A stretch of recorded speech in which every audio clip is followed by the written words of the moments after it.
তোমাদের গার্লফ্রেন্ড বা তোমাদের ওয়াইফ খুব মারাত্মকভাবে ঝগড়া করছে, মারাত্মকভাবে তোমার যে জিনিসগুলো বোঝাচ্ছে বুঝছে না, বা একই জিনিস নিয়ে মানে কনফিউজিং একটা ক্রিয়েট করছে, একটা টানাপোড়েন ক্রিয়েট করছে, দোষটা তোমাদের ওয়াইফের নয় বা তোমাদের গার্লফ্রেন্ডের নয়। তাদের সাদা মনে সত্যিই কিছু কাদা নেই, ঠিক আছে?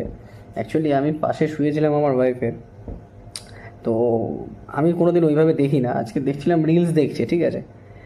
আর রিলসে কন্টিনিউয়াসলি এক একটা রিলস আসছে সম্পূর্ণ বায়ার্স, মানে ওমেন বায়ার্স অ্যান্ড মানে কি বলবো, anti men or anti husband or anti lover, এরকম একটা মাইন্ডসেট নিয়ে promoting breakup, promoting divorce and what to says, মানে একটা সাইকোলজিক্যাল ওয়ারফেয়ারকে প্রমোট করার পুরো অ্যালগোরিদম। আমার কাছে রিলস আসে একরকম, মানে শায়েরি, তারপর লাভ প্রমোশন ভিডিও, এরকম টাইপের ভিডিওস আসছে।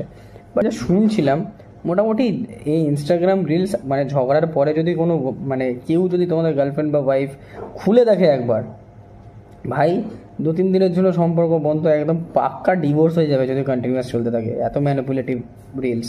So avoid Instagram and avoid this kind of shits. নিজের ওয়াইফকেও বা নিজের গার্লফ্রেন্ডকেও বোঝাও this are just manipulative things. যারা বলছে তারা নিজের লাইফে এগুলো ফলো করে না, আর সবথেকে বড়ো কথা তারা কন্টেন্ট, তারা এর জন্য পয়সা পাচ্ছে। এইসব ফালতু রিলস আর ফালতু কমেন্টস শুনে নিজেদের সম্পর্ক নষ্ট করো না। ভুল ভ্রান্তি ঝগড়াঝাটি সব ইয়েতে হয়, নিজেদের মধ্যে আন্ডারস্ট্যান্ডিং করে ঠিক করে নাও।